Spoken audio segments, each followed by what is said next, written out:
Welcome into the latest episode of the Sick Podcast with Draft Vogel. We got tight ends on our mind today. We got a couple different things that we're going to be rolling through before we get started out here. First off, appreciate the patience and time. Just got back from military training. Last couple of weeks has been great. And getting ready for this football season, which is coming up on us so quickly. So with that being said, let's go ahead, play that tape. Turn up your volume. Because you're about to listen to The Sick Podcast. With Draft Vogel. With the first pick in the 2021 NFL Draft. The first pick in the 2022 NFL Draft. With the first pick in the 2023 NFL Draft. The sickest NFL Draft show. It's gonna be sick. So a little change up to start things off is Matt Ungashik, who's been with us the last few episodes, has graduated up. He has to get out of media. He's basically got an opportunity to go work exclusively as a scout for the sport. So we're very happy for him. Congrats to Matt again. Appreciate what he was able to bring to the show. And that brings us to the new co-host of the show. Let's go ahead and bring Justin Gamble in at Gam Scout. Justin, I'm happy to have you. How are you doing? I'm happy to be back with you, buddy. It's always good when we get together to talk some ball. Yeah, and that was the first thing that I kind of said when I was. It'll be an excuse for us to talk every week. Stay in touch. Absolutely. Instead of randomly calling each other at like 1 a.m. to talk about God knows what. Colorado Avalanche getting knocked out of the Stanley Cup playoffs. That did happen. That did happen this year. It's okay. It's okay. So Justin, you worked for NFL Draft Bible for a while, and you started, I think you said back in 2015, right? Yeah, 2014, 2015, something like that, yeah. So your background a little bit is mostly just, you do a lot of scouting. Go ahead and introduce yourself to everybody. Justin Gamble. I started I played college football at a tiny little school. Coming out of high school, I played some semi-pro ball. I met some coaches and people that got me into freelance writing, and then Rick Saratella at NFL Draft Bible found me. And I did that for a little bit, and I learned a lot there. I met a lot of people. The connections were amazing. The networking was cool. So that was kind of like a little overwhelming at the start because I had no idea what I was doing. But those guys got me up to speed quickly, and the rest is history. And now I'm just a guy doing this on Twitter mostly, but when I get to talk to you, I feel important again. So this is really cool. I don't know, dude. I don't know. And what you're kind of talking about when you first get into this stuff, and that's what I discovered when I started scouting, right? Was the whole reason I started doing it was I have to do it myself. I have to watch these guys myself because the people I'm listening to obviously have it wrong all the time. And so I guess I have to watch it myself, and then learned that, I didn't know what I was doing either. And so That's kind of what this show is about, right? Is there's a lot of people that are like you, me, like we were, where we want to get into this type of this field, and we don't have a lot of people that are really telling us what to do. It's a lot of figuring it out on your own. And when I did the intro for this, and when I pitched this idea and was putting the show together, that was one of the big focuses, is that scouting is an art. We don't want to lose it. The way that we keep it is we share it with each other and continue to pass on that knowledge, because it doesn't just help the next guy, it helps the players too. Right. So with that being said, we got a guest on with us today as well. Let's go ahead and bring him in, Mr. Evan Wilsmore. And dude, Evan, go ahead and introduce yourself to everybody, and I'll talk about how I got to know you. Yeah, man. I'm Evan Wilsmore. You can find me on Twitter, whatever, on there all the time, probably too much. I've been scouting. Yeah, no, I know. Been scouting for the Hula Bowl for about the past year now. Went to a couple games out, Louisiana last year. Didn't actually get around to going to the game, but on the side, I also interviewed draft prospects for Damon Talbot and those guys over at Draft Diamonds, particularly small school prospects. So, FCS and below. Is my specialty, and then I also do a lot of work in the spring football space, particularly XFL. Covered the Houston Roughnecks this past season, and a bit of Canadian football here and there as well too. So that's pretty much me. Yeah. So the cool thing about you, Evan, was I met you through the Mark Cast, basically. Shout out to Reed Johnson over there doing that show. He does an awesome job with it. And that is let's face it, it is the alt football like hub. It is the best show for that. Probably the biggest at this point too. And so I think we got on there during some different draft coverage. Maybe it was a USFL or it was XFL. It was one of those. Both, yeah. Yeah, I know that I forget which one was first, but you knew like a lot of the players that I didn't know, and I was like, I got to get to know this guy because he's obviously grinding too. He's getting a lot of that work done. So I'm happy to have you here. Hula Bowl Scout. We got a guy that's worked at Draft Bible, and the other thing too, when I chose Matt to come on and do the show with us, one of the big reasons I did it was because Matt played football and I did not. So. Justin, you're going to be able to keep that perspective into this. The whole, you've got it doesn't matter if you played at a small, tiny school, it doesn't matter. But you have that on the field perspective, and I think that's something that's really important to entrench in the show. So with that being said, tight ends today, guys, we got a good bit of stuff to get over. I'm about to start cussing on here. Been in the military too long. What football guys happens, buddy? It's okay. I think I'm allowed to here. I just try not to. So starting with traits, I think that one of the big things that we talked about in the last few episodes is we always start off with traits, and each position is a little bit different in what you're looking for. So from the tight end perspective, when you put something on, Justin, what's your number one trait that you start out just, fresh off the tape? What are you looking for? I mean, for me, the first thing you look at is the size, because that immediately puts them in a category of, are they a Jonnu Smith, are they an Austin Hooper, or are they a guy who can actually play tight end and be, an inline tight end, a blocker. So I'm looking at guys, and I want to see their frame. I want to see how high cut they are. I want to see if they're too leggy to block, if they're, what kind of frame they got, if they're wide hips, wide shoulders, whatever. And then after that, it's just the simple stuff. You start looking at how fluid they are. Can they bend at the knees? Do they bend at the waist? Do they have play strength? Are they fluid when they run? Are they fluid when they block? Do their hips open up? Can they get in and out of breaks? Like, what do they do as pass catchers? It's just the simple stuff. Just how athletic are they? How athletic are they? Can they catch the football, above the rim? Can they catch it away from their frame? Can they catch it with their thumbs together instead of always basket catching it? What kind of athletes are they? I think tight ends are pretty easy as far as just there's a baseline of like, are they a decent athlete and do they have enough size? Versus a lot of other positions, it's like they kind of have to fit into certain molds. Or tight ends, it's like they got to be this or else they're this. They got to be Tyler Eifert, Dalton Kincaid size, a certain size, or they're too small. You know what I mean? Something like that. So that's just where I start at, and then the nuance kind of comes after that. But I think it's pretty easy to kind of weed guys in and out from the start. You got to piggyback off of that there, Evan?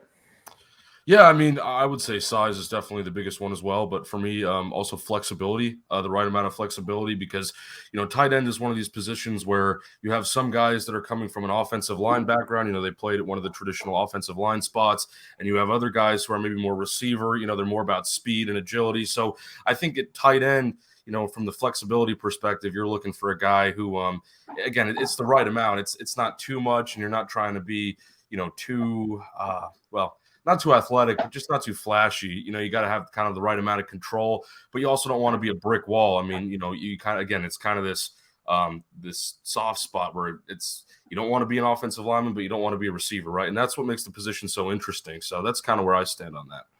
Yeah, and the different types, well right? Said. So when we look at today, as a recording day, Jimmy Graham just re-signed with the New Orleans Saints.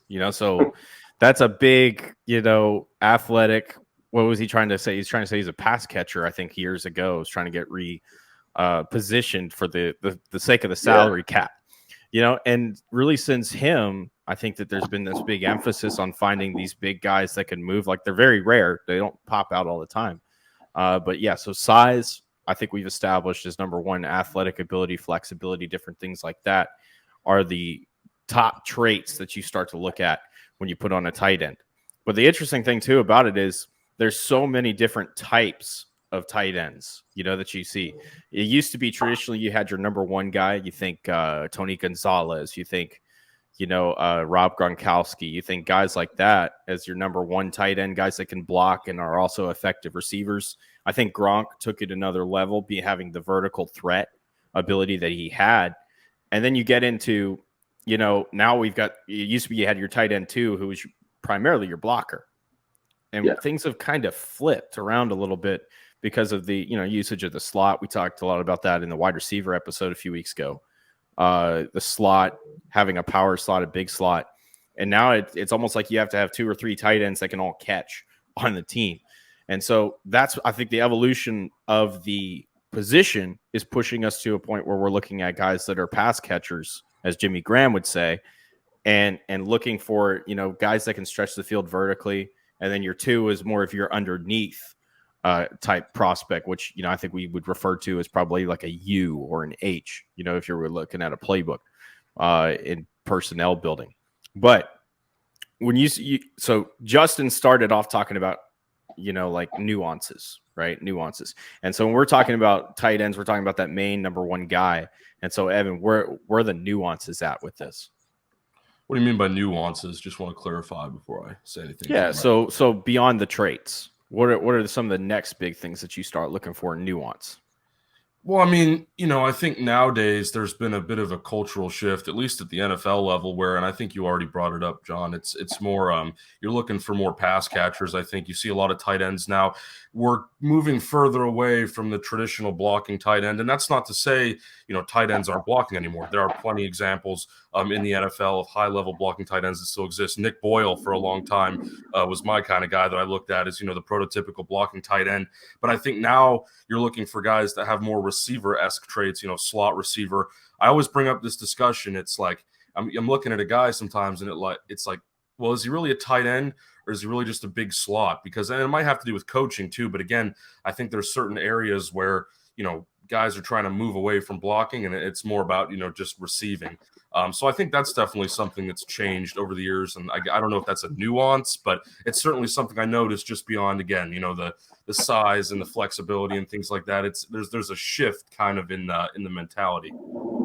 Yeah, absolutely. And so for me, I think the first nuance that I'm looking at when I'm looking at a guy is catch in traffic, catch through contact. Because underneath, the way that I'm thinking of it is if I've got a guy underneath, I don't want him getting popped by a linebacker, because he's reading downhill. He's going to set up, especially on those sticks, those spots, those different things like that. You see tight ends run a lot. They're about to get popped. So Michael Mayer is a great example of a guy who is in this past draft class, catches everything through contact. It doesn't matter what it is. Any point inside the 20 yards, I feel like Michael Mayer is very effective as a receiver. But so Justin, you brought up the nuances. So when you started talking nuances, what specifically, what's that trait that nuance that you start looking for? Well, I think what Evan said earlier is perfect as far as like when you see it. So one thing to understand about a tight end, let's say a guy is 6'4", 235. No football player wants to be that size. That is right in the middle of, are you a small D end? Are you trying to be a linebacker? Are you a wide receiver who could lose weight and be a wide receiver? Are you an offensive lineman that could gain? Like, you don't want to be a tight end. I don't think anyone grows up wanting to be a tight end. I think a lot of these kids come from being offensive linemen who end up being tight ends, or being wide receivers who are too big and now they're tight ends. And so when I look at a lot of guys that are, in college playing tight end, I ask myself, is this a receiver who is too finesse and too passive and wants to be a receiver, but he can't? And that's why he can't catch in traffic and why he's not physical? Or is this a guy who maybe either played linebacker in high school or offensive lineman, and he's used to getting beat up and he's used to hitting and everything? Because you see so many of these, middle round draft pick guys that come out, or like George Kittle, Dalton Schultz, even Dawson Knox, and you're like, where did they slip through the cracks? And I think it's become a big thing for me is when I watch a tight end now, I have to say, is he just here because he has to be? Is he a receiver who has to be here? Or, and he'd rather be outside the numbers making acrobatic catches and, in space? Or is this a guy who's willing to stick his nose in the fan, down in and down out, and actually play? And that's part of the nuance for me is I start looking at these guys just a little differently. Who's physical, who's willing to get their hands dirty, and who really does not want to do that? And so, like you said, what Evan said is perfect because, you're the no lineman or you're a receiver. And I think we've made the mistake in the past, the teams have made the mistakes in the past of drafting some of these guys super high. And they drafted a receiver and they try to pigeonhole him at tight end, and it's just not going to work like that. Look at Evan Ingram, look at Eric Ebron. All these guys turned out to be receivers. We didn't know it at the time because they were too big and they busted, or Evan Ingram took a while to get into he had to get into the Doug Peterson type stuff where, he's essentially and now they're slot. just like, you're a receiver. Yeah, you're a receiver. Eric Ebron was a bust. He was drafted before Odell Beckham Jr., and he was a bust because he was a receiver who they tried to say, you're going to play tight end. He didn't want to run up the seams in the NFL and get blasted every down. That was not his game. He was a receiver. But, you see these other guys that obviously are willing to be dirty workers, and they're being super successful, or they're ending up super successful. So yeah, absolutely. So when we start talking about the different types, right, and we've pigeonholed a lot of different styles of how you utilize them. Your Y is what we're typically discussing right here, but when we start getting to U's, we start getting to H's. Substitute X's, I think, is something that's kind of starting to develop into an actual position when you think of guys like Travis Kelce, Pitts, Mike Gesicki. So there's a lot of these guys that are coming out that are essentially X receivers, you guys have just completely gone over. Wide receivers playing tight end, and then you've got your H back types, your tight end twos, those guys that are maybe they might not have the size in terms of height and build, but they're tough physical players that you want to get involved through your motion, through blocking. They're effective receivers out of the backfield. There's a bunch of them that not even getting into the big slot with guys like Isaiah Likely, Irv Smith Jr., those types of guys. And, Kincaid this year is essentially, to me, a big slot. First round pick with Buffalo. But so let's start to break down the difference in those types of roles and maybe where the traits and the nuances start to change a little bit. What's the difference, Evan, between a Y and a U? So like your number one and your number two tight end. Yeah, U and H, I think, is pretty much the same thing. University. Yeah, that's what I'm saying. I agree. Yeah, I think Y is pretty traditional. There was a guy, the Giants tight end. Is it who is it? Daniel Bellinger? Yeah, Bellinger. I think he was kind of, when he came out of San Diego State, everyone kind of talked about him as the prototypical Y.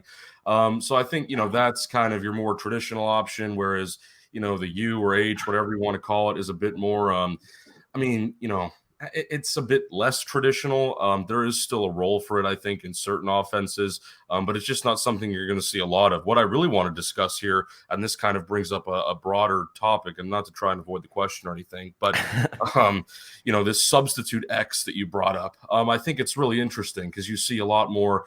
I think the tight end playing receiver is the best way to put it, right?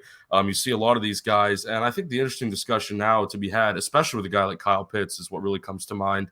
And at least at the professional level, money. If you think about it, tight end is going to make a lot less money than receiver. So you start to see some of these guys, be a substitute X in hopes that they're going to get, more targets and kind of fill in, to more of a traditional wide receiver role as opposed to the traditional, wide receiver tight end role in hopes that they might make more money. And then at that point, there's always a discussion of like, should we even label Kyle Pitts as a tight end anymore? Just because, he doesn't really have, necessarily the traditional traits that I've brought up before. So I think that definitely plays a role into it too, contracts and everything like that, and maybe why we're seeing more of a shift from like Y to X. That's kind of where I'm at on it. Yeah, no, and the good point, because this is exactly what Jimmy Graham tried to bring up 10 years ago, and he didn't have a case back then because he was literally the only guy in the league that was doing what he was doing. And you could make the argument, say, Gronkowski was doing it too, but Gronk was at least a great blocker. You know what I'm saying? Yeah. Like he was one of the top. You could say one of the top 5 blockers of the position when he was playing in his prime with the Patriots. So that's the real difference there. Graham was in a league by himself in terms of being a pass catcher, I think is the phrase that was the phrase he wanted to use. But yeah, the substitute X has kind of started to weave its way into NFL schemes, because you see a lot of these teams starting to mix up their personnel a lot, having a lot of different personnel matches, especially when you've got a base defense basically turning into a nickel with 5 defensive backs on the field. When you're in that type of a situation, one of the easiest ways to create a mismatch is to go 12 personnel. And we saw 3 of the top 4 teams that finished out, that played in the conference championships this year, run 12 personnel more than anybody else in the league. So there is a shift that's going in that direction of bringing back that size, taking advantage of the mismatch with your second tight end, your substitute X, whatever that is, getting them on a linebacker or that additional safety that's coming on the field. So I think that there is this big shift that's going in that direction with what you can do schematically, shifting them out, different things like that. But Justin, I'll bring the question back over to you. In terms of traits and different things that you're looking for, what would be the biggest difference between a Y and a U? I think like a U or H, whatever, is more of like the smaller guys who can maybe play some fullback. They can play off the line in the backfield. They're usually decent blockers. Like, for instance, like Gerald Everett, Johnny Smith come to mind. They're not big enough to where you want to flex them out wide or even put them really in the slot a lot, because,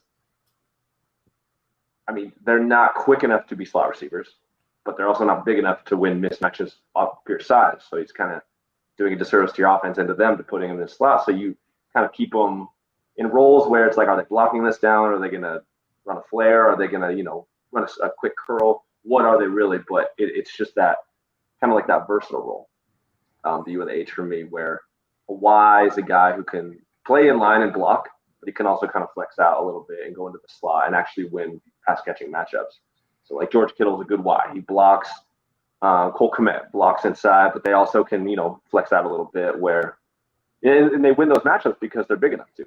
So I think that's like your prototype Y, and then, the U, the H is just, even Kyle Juszczyk. Juszczyk's definitely more. Yeah, definitely more of it. Yeah, like a UH. Is he really big enough to be a tight end? No, but he catches so many passes. You're like, well, he's not really just a fullback. But and you'll see that from Hunter Luepke this year too. Hunter's essentially like a Juszczyk clone. Like, it's unreal. Yeah. And so, I mean, I think when you brought up like the substitute X, it's crazy because now you see so many of these guys where they might not be the guys who can win as just a pure X, but look how many times the Chiefs ran Y ISO last year, where you have 3 wide receivers on one side and you have Travis Kelce or the tight end all the way on the other side, and now he's got all this room to work with. And he might not be the guy who you want to say like, oh, we want him as our receiver, but when you create certain matchups based off alignments, now these tight ends are just lethal, because if he runs a quick slant on a 5'10", 5'11" corner, the guy's 6'4", 6'5", it doesn't matter what the coverage is. Unless the corner jumps it perfectly, he's going to get beat just based off size. And, I mean, there's just not a lot of ways to guard that when you're giving up 4, 5, 6 inches. So there's just so many weird ways to get the tight ends involved now. And like what Evan said, it's hard to even call some of these guys tight ends, because why do we? Because he weighs a certain amount. Like Kyle Pitts is not a tight end, but he came out of college weighing 240, 245, something. Yeah. So we had to call him a tight end. Like, we all knew it was silly. We're all like, this is so stupid. This is one of the best receivers in the game, or could be in the game soon, let alone, tight end. That's not what he is. So it is a little weird that we stick to kind of some of these like old school archetypes of like, this guy's this guy's this. But it's such positionless football, especially on offense these days. Yeah, that's been the evolution. That's been the evolution of the game at this point, is getting to positionless type stuff, which kind of brings me into a point. I don't think I put this on the outline for you guys, but this is just naturally kind of started to get there. It's where's the direction of the league headed? And there's one thing that I do see. I've seen it a lot in the NFC with the way these rosters have been built this year. I've seen it a little bit in the AFC, not as much. It looks like the AFC still very much set up to go with their 11 personnel for the most part. But if you go look at the NFC, go look what the Eagles, the Packers, the Cowboys, the Lions, the Falcons, what all these teams are doing is they are beefing up on tight ends and running backs. And what I think you're going to see a lot of this year is 2 running backs, 2 tight ends out on the field. And you're going to, because you have these guys that you can. Well, no, that's not the thing. You've got these guys that you can start flexing out into positionless type stuff. So let's take the Falcons, for example, because we've been talking about Pitts here for a while. they added Jonnu Smith, who you mentioned already as a prototypical U. You've got Bijan Robinson, Tyler Algier, and Cordell Patterson. So, and then a wide receiver, you've got Drake London. So what I'm kind of seeing is we're talking about that substitute X, isolating Pitts in motion, moving him out by himself to one side of the field, whether that's weak side, whether that's strong side, doesn't matter. And now you can run routes with Cordell Patterson and Bijan Robinson coming out of the backfield. You can flex them all the way around. You can put either one of them in the slot. And you got Drake London on the other side, and you got Jonnu Smith. And that's how a lot of these teams this year have started building up, really in the NFC. They're going to be able to bring some real power, to where they can run the ball effectively because of the personnel that they're using, and still be able to throw a spread type offense out of 22. Right. That's where I see the direction of this going with the substitute X. But well, then as a defense, what do you trot out there? Do you stay in base? Do you go nickel? Do you go dime? Who you have to stay nickel. Do you have enough versatile players to even defend that? And that's another part of it, is like you can substitute as much as you want, but like, do your substitutions matter at a certain point? Are they big enough? Are they versatile enough to actually like defend this? Right. That's that's the whole point. Such an advantage. How are you going to defend that? Like, you go nickel, you keep your rover, your star defender out on the field, and now you got a potentially, if I motion Kyle Pitts out wide, there's a really good shot that I've got to take my rover and run with him out there, and now it's him on a rover. Even if you think about like a prototypical rover, which would be like, Jalen Petrie, I think is the prototype right now. That's still a disadvantage for him, and an athletic disadvantage, because he's one-on-one with a big guy. No. And that's not to count, Bijan coming out of the backfield, or Cordell Patterson, who are both wide receivers playing running back. And so does this direction, let's say that I'm right, and that's what everybody's kind of going toward, which kind of hard to see it not going this direction. Yeah. If you look at it, is this something, Evan, that you think that will help tight ends and the position overall? You mean from a value standpoint? Yeah. Value standpoint? Yeah. I mean, yeah, like, I still think, like, there in recent years, there's been, like, you look at Travis Kelce, that guy, like, everyone knows who Travis Kelce is, and Rob Gronkowski, before he retired, was kind of, one of those pinnacle guys, Tony Gonzalez. It goes on. Like, there always seems to be a couple big tight ends around. Now, do I think that, that number is going to increase, like the number of big names? I don't think so. Like Dalton Kincaid this year, yeah, that was a pretty big one. And then, Michael Mayer, I'm excited to see. That was someone who I watched in college who I think has that kind of potential, I guess you'd say. But yeah, I don't know. There's a couple things that, again, like this position is shifting so much. And another thing that I didn't bring up earlier on, that whole, discussion between Y and U and X, like the U is practically like a tight end fullback hybrid, because the NFL doesn't really use traditional fullbacks anymore. So now you kind of see these guys, like Justin said, it's, they're not really big enough to play traditional tight end, but they have, I guess you'd say, tight end tendencies that can allow them to play in this sort of hybrid role. Again, there's so many just hybrid roles. It's kind of hard to say, well, is the value of a tight end going to increase? Because there's so many. It's like, well, is it, U or X or like the Y, like where does the traditional stuff fall? It's just kind of hard to break down. And it's not like that at a lot of positions. Especially not on offense. It's pretty clear cut, like, offensive tackle, guard, center, receiver, quarterback, obviously world of its own. So yeah, I think there's just a lot of, it's kind of this melting pot right now. And again, ultimately a transitional period across the NFL. Yeah, absolutely. And Justin, you have anything to add to that? Well, I think just to answer your question, in like my response to that would be the value of tight ends probably, I don't know. The hard part is we're still calling them tight ends. So like, I don't know if the value of tight end will go up, right? But like the value of pass catchers coming out of college are going up, right? Dalton Kincaid, not a good blocker. Wasn't a good blocker. He tried sometimes. And he honestly, they didn't ask him to do it a whole lot, which is great. They had another tight end that could do it. Dalton Kincaid was not that guy. Fantastic. Doesn't matter. But now you have these guys who maybe 15 years ago, Evan Ingram and Eric Ebrons of the world, not 15, but whatever, even 10 years ago, we misused them. We didn't know what to do with them, or teams were confused. Like, how do we get this big pass catcher involved when we still trying to plug him into this tight end role? Now they're just saying, screw it. Like, we're drafting Dalton Kincaid. We have Dawson Knox as the blocker who can run this, the shallow stuff and do more of the wide stuff. We have Dalton, who we're going to put in the slot, and we're going to make smaller corners defend him, or slower, smaller safeties defend him. And, this amazing pass catcher who 15 years ago we probably would have misused, now we got a good role for him. So I don't know how the value of a tight end is going to go up. I don't know how that's going to be looked at or what the terminology will be, but I think just pass catchers in general coming out of college, their value for sure goes up now. Absolutely.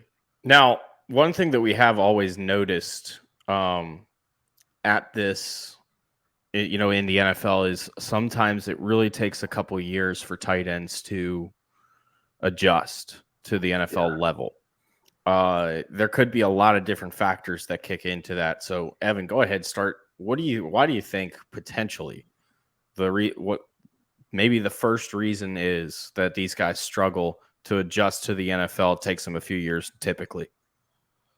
I mean, the best way I could probably describe it is what we've talked about earlier. It's kind of, you're the odd man out because you're in this weird kind of zone where, there's the receivers and then there's the offensive lineman and then there's you in the middle, and you kind of have to navigate like, what side do I kind of want to lean on, or, like what kind of side do I want to develop towards? I know like in the CFL, they've pretty much eliminated the fullback position. You just have a slot back, and things of that nature. So I think part of it is, just like it's where is my role? You come into the NFL, and I don't know. I mean, the separate discussion here would be, well, does the role of tight end in college vary compared to what it is in the NFL? And again, I mean, I don't have the answer to that. I didn't play college football, wasn't around really college football like that.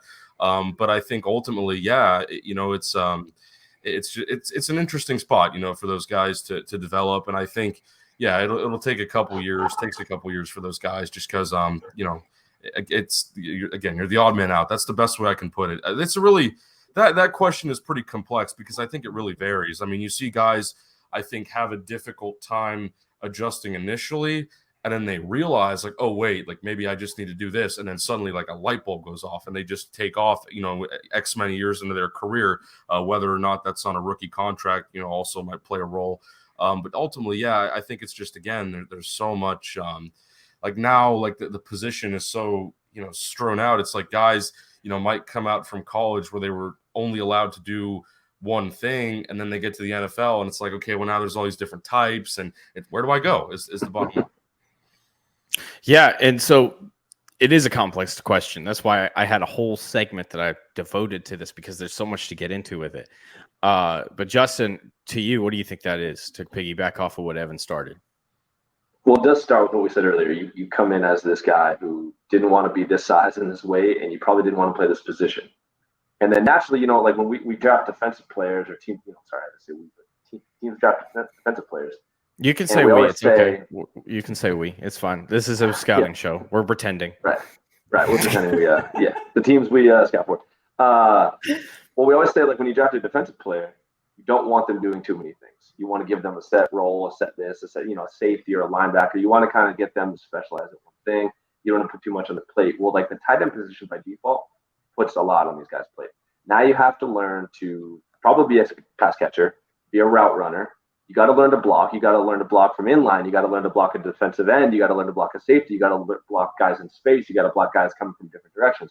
You have to read the defense. Like, that's so much to put on a rookie's plate. So naturally, they come in, they're like, all right, do I focus on my pass catching and route running? Like, no, I don't have time. I have to learn these blocking assignments. Not only that, I have to learn how to block. I have to, do all these things. So it's just a huge transition. There's a reason why I think we see so many of these Stanford tight ends and so many of these Iowa tight ends come in, and they're the ones that look ready and look like they know what they're doing. And that's because those teams play NFL football. They play meat and potatoes football. They run the ball like NFL teams. They use alignments like NFL teams. They use a lot of 12 personnel like NFL teams, or are starting to do. Where, some of these guys coming from spread offenses, they've never done tight end stuff in college. They came and they were exclusively pass catchers, or they played in the spread. They've never been in close proximity with anybody, especially someone they have to block. And now, this is a new thing. So I think it's just it's a huge transition of trying to figure out what I want to specialize in, or do I have to, versus, like receivers come in, learn to be a receiver. You played receiver your whole life, most likely. You played it in college, whatever. So yeah, I just think by the nature of the game, but by nature of their position, there's just so much to transition and learn that we see a lot of that learning curve that seems like it's crazy big when it doesn't have to be, but there's just so much to put on these guys' plate right away. Yeah, that has to be a lot of it, because I mean, if you look at some of these, playbooks that you can download off of, just the installs you can download off the internet from years ago. I mean, we're talking about 40 different routes they have to know that they probably didn't run in college, and all the adjustments, based off of leverage or whatever that assignment is that defender's coming on. And there was a great point you bring up too, because like we've seen that people struggle on the defensive side with, having too much on their plate. Isaiah Simmons is a perfect example of that, as a guy that they drafted. I knew you'd bring him up today. Oh no, I know he has to come up. We talked about him on a show, didn't we? And we were kind of like, oh, I don't know about this guy. But I think when you bring him into the league and you ask him to play safety, and you ask him to play linebacker, and you ask him to play defensive end, I know he did that in college, but we're talking about a whole new level of terminology. We're talking about a whole new level of just in-depth type, with your assignments, all the adjustments that you have to make. Every base defensive call has, 20 different variants based on how the offense lines up. So what you're talking about is the same play. It's too much. Too. We don't talk about that enough. From college to the NFL, the hash marks are different. The spacing is different. Mm-hmm. Just any given down, the spacing is now different. And in the NFL, you have less room to work with. The defense is aligned differently. Everything is different. Just the picture from standing where you are in college, from standing where you are in the NFL. The formation you're in could be the exact same, but now, and the defense can even run the same coverage, but now your picture is different. So the surroundings have changed regardless of what stays the same. It doesn't matter, because now everything you're seeing is different, and you have to adjust your angles, adjust where you're looking, adjust who adjusted on the defensive side to where. It's very unusual. I played receiver and safety in college. And I remember when I would go from safety and then I would play a little bit of slot receiver, I'm like, this is what it looks like. That is wild stuff. And sometimes, we'd be inside the hashes, but sometimes the ball would be marked all the way on the outside. I'm like, this is unusual. I am lost out here. And it feels like the field is tiny right here. Or you're on the other side and it feels like the field's huge. But now in the NFL, it's pretty even on both. So you have to adjust, like you said, your blocking angles, your leverage on certain things. If the defense flexes or moves one guy out, if the defensive end goes from a 5 to a 7, now everything you're doing is different. Your leverage is different. Your blocking assignment might have been different as a whole. You might have to switch. Now the H-back takes that guy. It's so much to read, and sometimes it's bullets are flying. And I don't think it's fair to put that all on their plate, but there's no solution to it. That's just the way it is. You got to come to the NFL. These guys get drafted and either play the position or don't. Yeah, absolutely. Unless you're Kyle Pitts and you're a receiver now.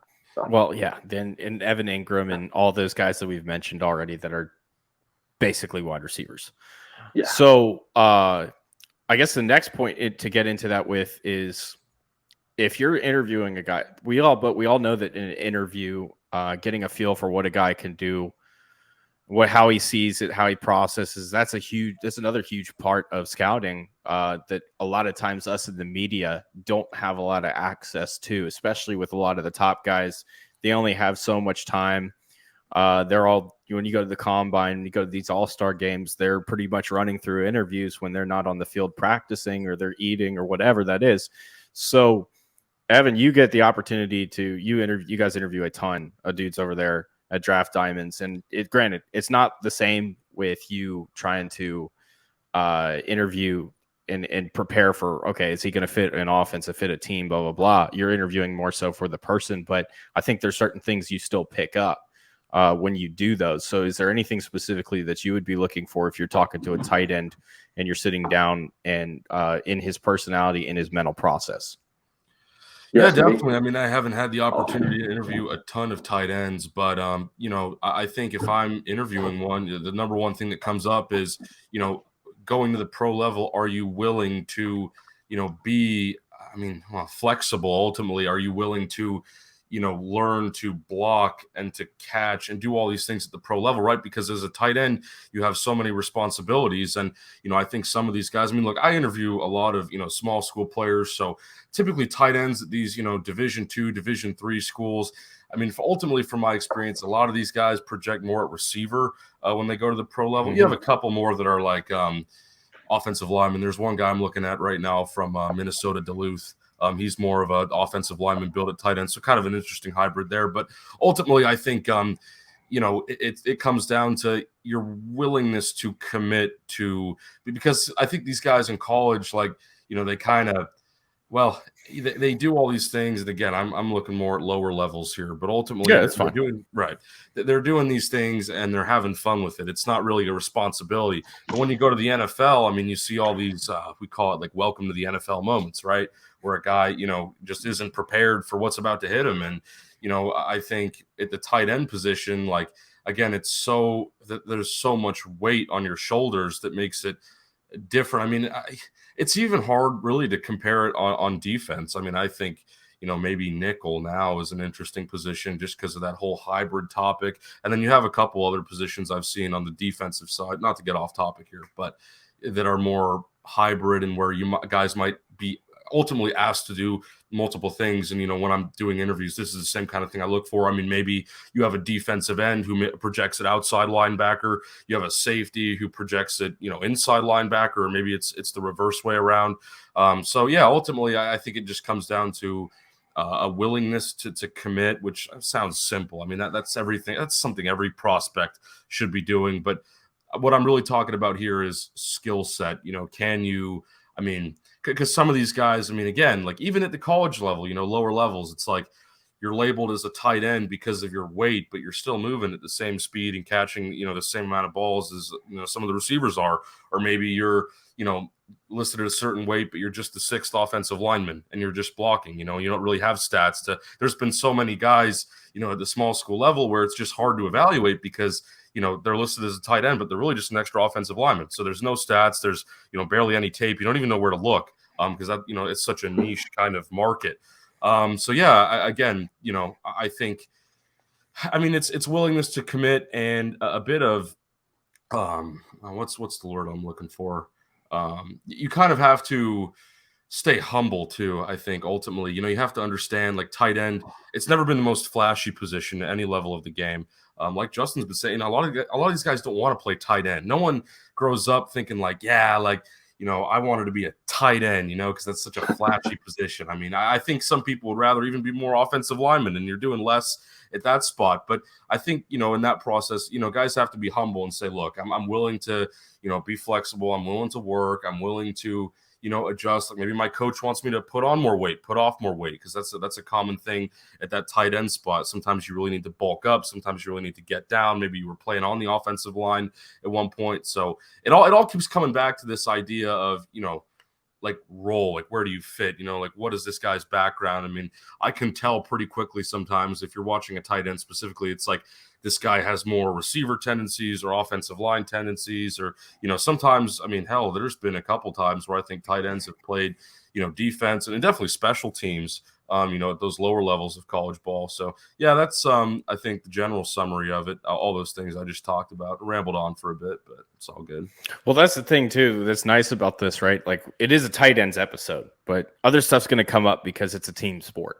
And a lot of what we're looking at tight ends involves other positions and other different things that are going on the field. So that's perfectly fine. But Justin, so for you, if you're sitting down, you're talking to a guy, what's that number one thing that you're looking for that you're like, what do you want to get from him, from a personality, from maybe a mental process, whatever that is?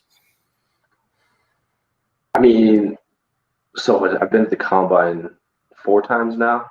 And every time I'm there, we get to sit down. There's a lot of the bigger prospects that are at the big podiums, but they don't show on TV is there's a ton of open, like smaller tables where some of the maybe lesser known guys are, and they'll sit down and, you can go up there and ask them anything you want, record the conversation, whatever. I'd say for the most part, a lot of these guys put on their zombie faces and they're just trying to get through, and they give you generic answers, but there are a few that will kind of give you candid answers or just be honest with you, and they're willing to just chill and, talk some ball. And there's been a few, I can't remember who it was, but one tight end I sat down with one year, and I asked him, I wish I remember, it was a smaller guy, and I don't remember if it was Will Dissly or if it was before that. But I remember he told me, I'm just going to go get dirty. And I said, cause I remember asking, what's your plan to transition to the NFL? And he was like, I'm going to go get my hands dirty. I'm going to go beat dudes up and hopefully not get beat up too much. And I was like, that's a pretty good answer. He knows what he's in for. And he wasn't, he didn't give me the answer I'm going to go become a big pass catcher. I'm going to go whatever to a team that wants. But, it was such an honest, just, I'm going to go fight people, basically. And that was so cool because I'm like, that's what the tight end position is, especially when you're not the big flashy pass catcher. Is you're going to have to go earn your way. You're going to have to go, fight dudes in training camp and see who's a better blocker and see who's strong. It's not the flashiest thing. Like I said, no one wants to be a tight end. It's not a big, diva position where everyone's, cheering you on every week and you're the star of the offense. It's not that. It's a meat and potatoes position at its core, and then it can develop into other things. But I think, these guys have to know. These guys have to be willing to kind of, like I said, be humble and play a man's game, because it's a man's position. It really is a tough position to play. Okay, so don't be dissing my meat and potatoes, because I'm going to go home and I'm going to eat that for dinner. I know you are. Yeah, always meat and potatoes. Tennessee boy. But yeah, bring it up. Okay, West Coast. You're not even West Coast. You're like mid. You're like Midwest. Close, but Midwest. Don't Rockies. call me Midwest. We're classier than that. Okay. It's okay. But at least it's not as hot as it is in Louisiana. That's all I got to say. Oh, it's 98 here right now. Just saying. 87 here. Crazy. Okay, so I think the thing that I'm looking at when I'm talking to a tight end is I want to see. I do kind of want to see what their mental process is. Do they have a mental toughness to them? And I think that your answer that you when you spoke about Dissly, that really hit the nail on the spot, where it's like there's. Don't quote me on that. I don't know if it was Dissly. Okay, so whichever type, we're going to say it was Dissly. So shout out, Dissly. Will, if you want to come on here and talk ball sometime, let us know. But we're going to go ahead and say it was him. And that's the type of mindset that you do want in a guy, especially, coming into the league, because we've gone over all the different things that they have to learn. We've gone over all the different types of roles that are within the position, and how we've watched guys rotate through different roles and maybe not fit one right away and end up moving to something else and kind of fitting in that. And that's a whole nother part of the playbook that you've got to get into when that happens, because it's a whole nother different way to read it. So mental toughness, resiliency, I think those are a couple of the really big things that I'm looking for. So we're going to go ahead and start wrapping this up. But before we get going, let's go run through some speed questions with prospects that are up and coming that you may or may not have seen yet. We're going to try to stick with the top guys in this class, because I've got my tight ends list already put together. Believe it or not, I'm 27 tight ends deep right now for this year. So, there's a bunch of them. I'm going to stick with the big guys. I'm going to keep this somewhat simple. So, Brock Bowers. Go, Evan. Yeah, Brock Bowers, Georgia. Okay. I think I've probably seen more of Brock just because Georgia's, on TV all the time. But yeah, I would have to look at his measurables and stuff. I don't know if you have those on hand. I'll give them to you. So Bowers is 6'4", 6'3", and 5/8 and 230 pounds at his last measurement. Yeah. Okay. So see, that's on par with what I remember, because I remember Brock Bowers being a smaller guy. And again, maybe one of these guys where you get to the NFL and it's more of a receiver setup, right? So, whether or not that works out for him, we'll see. But yeah, Brock Bowers, man, definitely, I think, a guy like him, even if we're going to call him maybe a bit undersized here for a traditional tight end spot, I mean, he carries that Georgia name with him, so people are definitely they might overlook certain things just because of the team's success. I mean, I've seen that in the past where it's like, oh, well, don't worry about whatever because, this guy's won X many national championships and he was coached by the best, the classic. So I don't know. That's nothing against Brock, but I mean, I haven't really gotten too much of that film, so we'll see. Justin? I know that I've seen him play above the rim, which is great. I know I've seen him be, I don't know if he's wide receiver fast, but I think he is sometimes. Like he might run a 4.5 flat or do a little better. He's extremely fast in the straight line. He is a little bit of a linear mover. I don't think he's the guy you want running a lot on your route tree, doing a lot of breaking down, sinking his hips. I don't think he's like a Kelsey type of guy. I think he's more of a Noah Fant, where if you get him vertical, like he's going to roast people and be a nightmare up the seams. He's also great with the ball in his hands. They use him in the backfield a lot. They've used him in like sweeps and reverses, which is craziness. But he's that good with the ball in his hands. He really is. He's that fast. He's that powerful. I've seen him be a great blocker too, actually tenacious and effective blocker, which is marvelous. I think his measurables might sink him a little bit. Like on tape, you could say that's a top 10 player. But I think if he comes in under 6'4" and under 240, he might not be drafted as high as people think. But great player, like an elite tight end so far. Yeah, what's funny too is, because I've watched him a good bit, and he runs an extensive route tree. Yeah. You know what I'm saying? Like which is unusual. Yeah, he's kind of this unicorn in this class, I think. Cade Stover, Ohio State. Evan, you looked at him. A bit. I mean, like I said, my specialty is more small school guys. But I will say again, I'll bring up a small school guy here next. I can do that and just stump Justin. Anytime I can do that, I feel good about myself. Yeah, no, Stover. I mean, I've seen a bit. I definitely, well, now that you brought up Bowers and that route tree, it's all kind of coming back to me here at the moment. Cade Stover, yeah, Ohio State. I mean, he carries that namesake too, right? I mean, you look at how they're in the playoffs every year. And I feel like Stover, is he a bigger guy? Because I feel like, Bowers, I was on point with my, sort of small, like 6'4", maybe a bit under. I feel like, remember Stover being a bit bigger. Yeah, so Stover is at 6'4" and 1/8, last measurement, 255. Okay, yeah. So that's now we're getting up to like more traditional.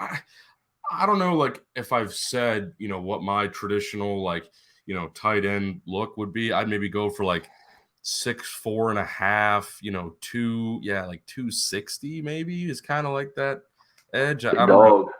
Yeah, I know. But that's well. I think Rob picture. I'm not saying that's right or anything, but Rob was like 6. He was 6'5" and he was 255 typically in that range. And I think Kelsey is right there in that 6'4.5" and 250 range as well.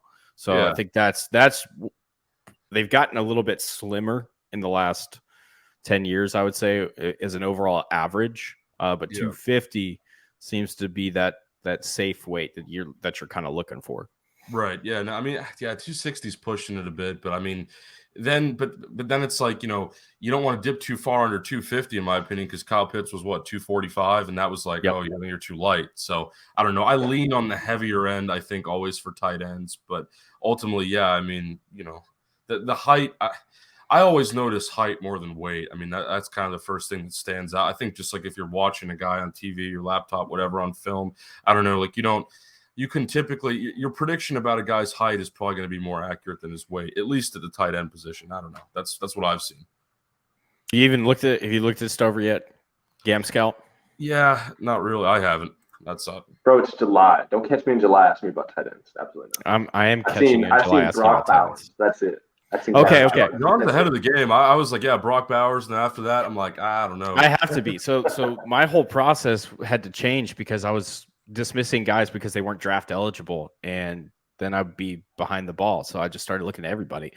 All right, so Cade. So I want to mention this guy because this is a really cool story. Grew up on a farm, built himself up tossing hay and performing other farm chores. Made the move from defensive end to tight end over the 2022 offseason. So we're talking about the defensive guy going the offensive side, and emerged as a serious offensive threat in their offense this past year. He is considered right now a 4th-round prospect unofficially, top 150 on most preseason type boards. He's not a great athlete, I don't think, but he's sturdy. And that's one of my favorite tight ends in this class. You said small school. We're going to go small school. I bet you've watched this guy, Evan. Maybe you've watched this guy, Gam, because we were looking at him last year before he decided to come back. McAllen Castles, Tennessee, transfer from UC Davis. Yes, that's a good one. That, because I hit up McAllen for an interview, and hopefully we're going to get that done. The thing that really stood out at UC Davis, I mean, besides all the technical stuff, was he was a Power 5 talent. And obviously now he's at Tennessee, transferred over from UC Davis. Yeah, really liked. I mean, it was the same story with Dalton Kincaid too, because he was at San Diego and then transferred over to Utah. So I know that much. McAllen Castles, he was definitely on the radar last year, and he still is this year. To me, that's a guy. I'm biased, obviously, but I do see him, transitioning well into the NFL level because I feel like he's pretty balanced. It has been a while since I've watched his tape. I will admit it's been because, like you said, he came back, so we're kind of in this transitional period. And he did transfer as well. But I'm really excited to see what he can do at Tennessee. Honestly, he might have a bit of a reduced role. I don't know if he's going to put up the same numbers as he did at UC Davis, and I'm not really familiar with Tennessee's tight end room. That's well above my pay grade. But McAllen Castles is so glad you brought that up. That's finally someone I'm a bit more familiar with. Definitely in my ballpark. Is there anyone this year who could dethrone Brock Bowers, do you think? I haven't seen enough. I haven't seen any tight ends. But the closest one I think is Jatavian Sanders at Texas. I think Jake Brenningstool could make a run for the second one at Clemson. He's a junior this year. He really popped last year as a sophomore, especially in some red zone drills and stuff. But McAllen's one of my favorite. He might be my favorite. So I'll tell you a story. I was talking with a SEC school this year when the transfer portal had opened up, and they were like, "We're looking for a tight end," and I told them McAllen Castles. That's the guy. Like, he's probably the best tight end in the entire transfer portal right now. He's an SEC guy, 100%. Go get him. And it was not Tennessee, and everyone pretty much knows that I have a Tennessee fandom. And so when Tennessee signed him, I was devastated in a way, because I had just told this SEC team about him, and then Tennessee went and got him. So I'm sure they think I had something to do with it. On the record, I had nothing to do with it at all. No collusion at all. None at all. And had nothing to do with that one. I had no idea Tennessee was even looking at him. But McAllen he's a little bit on the lighter side. Last measurement was at 6'4" and 5/8 and 238 pounds. So probably more of that wide receiver that we're talking about, that Kincaid out of the slot. That's not a great comp for him either, because Kincaid is just another beast of his own, but he's good. He's good and quick. I think he's quicker than he's fat, straight line, but perfect. The thing that I had him pigeonholed for was a perfect tight end 2 prospect. Okay. Like a Dawson Knox kind of type. Yeah. Lighter than Knox though, because Knox is 250. Yeah. You know, but yeah, someone that runs that role sort of thing. Where probably not going to carry the tight end load as a pass catcher, but absolutely, yeah. And Tennessee needed them; they needed tight ends. I think they lost Jacob. I don't think Warren came back. I got to double check now, because it'll drive. If I don't want to say this and him come back and then have to explain that I'm not a true Tennessee fan anymore because I work in this industry. No, okay, Jacob Warren came back. He'll be the tight end too. Okay. And both of these guys are on the Shrine Bowl 1000. That's a whole nother discussion for another day about the Shrine Bowl 1000. And they lost Princeton Fant, who was a free agent to Dallas. Okay. But Can I ask you guys one question before we wrap up? Absolutely. Who is the highest graded tight end prospect you guys have ever seen, or have ever graded? Go, Evan. Other than Pitts. Let's say other than Pitts. Okay. So you mean coming out a draft class? Because I haven't been like what was too long. I mean, man, that's a really tough question because you see, I'm too young for that. I'm not as experienced, but maybe we can flip that question to like, who have I seen in the NFL that is convincing? I can answer that question for you, or Sure. who I at least think is the most complete. I can give you that. George Kittle for me is like one of the, I mean, that sounds like a, just regular pedestrian answer, but I really think, Kittle is like that perfect.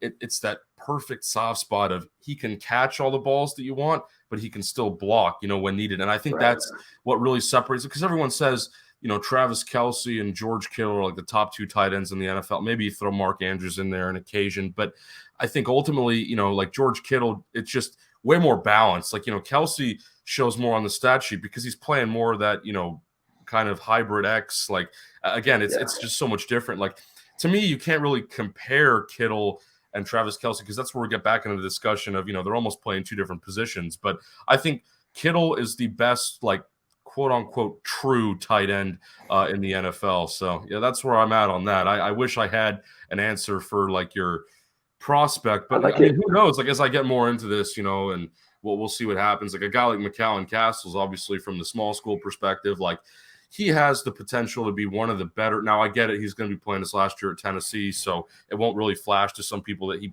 spent a lot of time at UC Davis, and that's where he really developed. But one of those guys, like, has the better. I mean, he could be, in terms of the small school realm, he could definitely be one of the better tight end prospects to develop through there, I think, in a long time. I mean, Kincaid was at San Diego, and obviously he was the top tight end in this year's draft class. But that's kind of where I'm at on that. See, yeah, I had to think about that because I literally just had to pull up lists to kind of jog my memory. I think the number one guy that I ever had was Hawkinson. I think outside of Pitts, because I think Pitts, we all were like, yeah, no, this guy's he's a monster. Like, yeah, but Kyle Pitts, TJ Hawkinson. Yeah, that's the best guy that I saw coming out of, and that's going right back to he came out of Iowa, did he not? I think that's where he was. Yeah. Oh yeah, 8th overall pick. Yeah. Kind of find it funny how Detroit traded TJ Hawkinson to Minnesota.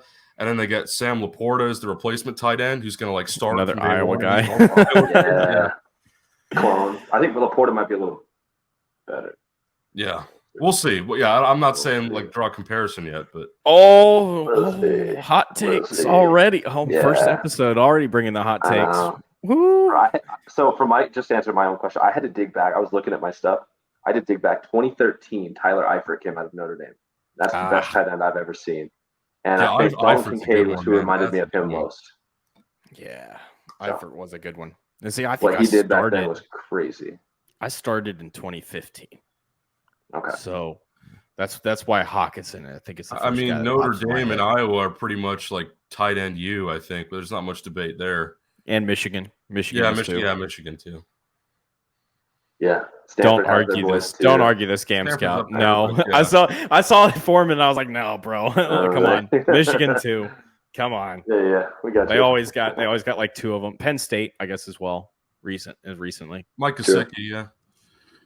Well, they got 3 of them there right now that are all NFL guys. Mm-hmm. Big Ten usually has their voice, Yeah. But that should wrap up this show, guys. So first off, thank you, Evan, for coming in and joining us. Oh, no worries. Anytime. Nice to meet you, Evan. And thank you, Gam Scout, Justin Gamble, joining the show. First episode in. We made it an hour before a hot take came out. So that's actually good time. That's actually good time for you. So we get roasted on Twitter. Here we go.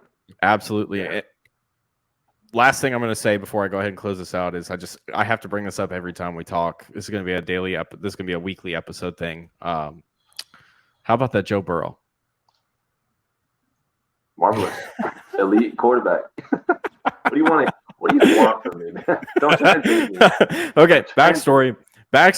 Justin did not like Joe Burrow. We had very extensive arguments when he was coming out of LSU. That is not true. That is not and true. I'm making sure I'm bringing this up with the Louisiana guy here. Yeah, Justin, First round player easily. Disgraceful. I said his arm. The whole state, man. You want to come down to LSU and tell people that? No, they're not going to have that, bro. and they don't even know who you are. I'd be. Yeah, they'll play around, man. That fan base doesn't play around. Why does John? Why do you have to do me like that? I just because like I didn't like. I was telling you. Joe. No, you were like you had other guys ahead of him. You had Justin ahead of him. The only one I had was Tua, and it was, a mistake. But I had him as 2. I had Tua, I had Joe Burrow, and then I had Herbert. And the only thing that bothered me about Joe Burrow was I said at LSU he struggled throwing outside the numbers when he had to like put some zip on the ball. His arm lacked, and I was like, I don't know if he can really build that up. But since he's come to the NFL, his lower body's gotten better. Everything about him's gotten more filled out, better. He's amazing. You know what I mean? Like that was a mistake. Best anticipation thrower in the league, in my opinion. I don't think it's close. Probably, and he has to be, but he's doing it. So it's like cool. Like you did it, buddy. But that should do it. That should do it, guys. So thank you again for tuning in. Back next week, we'll have a position lined up, and we'll get back at it next week. So go ahead, let's get it out of here. And that's a wrap. Hope you don't miss us too much until next time.